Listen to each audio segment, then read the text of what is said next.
نحمده و نصلي على رسوله الكريم. اما بعد، السلام علیکم و رحمت الله و برکاته.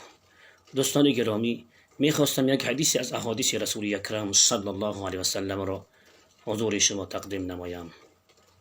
حضرت مادرمون عایشه رضی الله عنها فرمودند: كان رسول الله صلى الله عليه وسلم يجابر في العشر الأواخر من رمضان ويقول تحروا ليلة القدر في العشر الأواخر من رمضان.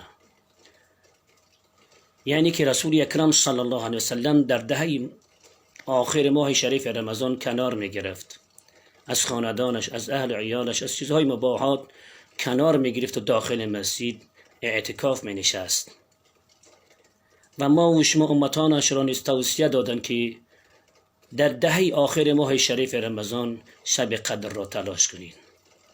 دوستان گرامی، همه ما و شما از خصوصیت های خاصی شب قدر با خبری و همه ما و شما امید داریم که و تمنا داریم که خداوند سبحانه و تعالی ما و شما را به شب قدر برساند.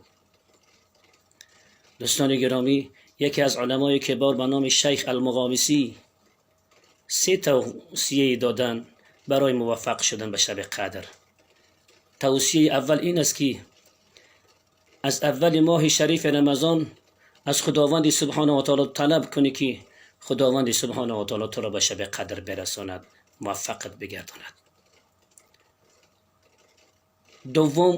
توصیه دومش این است که از اول ماه شریف رمضان و خصوصا در دهه آخر ماه شریف رمضان نماز خفتن و نماز بامداد را با جماعت ترک نکنی، زیرا که این دو نماز اصل هستند، یعنی ضرورتر هستند. اینها برای موفق شدن و رسیدن به شب قدر را برای ما و شما آسان میکنند. 3 شب زنده داری کردن، یعنی که از اول ماه شریف رمضان و خصوصا در دهه آخر ماه شریف رمضان کمی هم باشد شب زنده داری کنیم.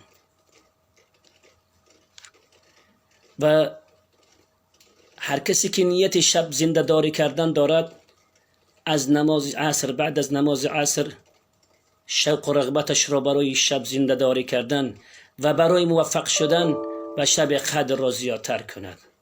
به این طرز که نیت کند که او امشب شب زنده داری میکند، خدا را طاعت و عبادت میکند، به این نیتی که او را خداوند سبحانه و تعالی ناامید نمیکند و او را به شب قدر موفق میگرداند. مثل کسی که در کسی را میزند و یقین دارد که درش را برویش باز میکند، همچنان یقین داشته باشیم که خداوند سبحانه و تعالی اگر ما و شما شب زنده داری کردیم، ما و شما را موفق میگرداند. باشد که خداوند سبحانه و تعالی ما و شما را توفیق عنایت فرماید که به این گفتگی ها عمل کرده باشیم و خداوند سبحانه و تعالی ما و شما را به شب قدر موفق بگرداند. السلام علیکم و رحمت الله و برکاته.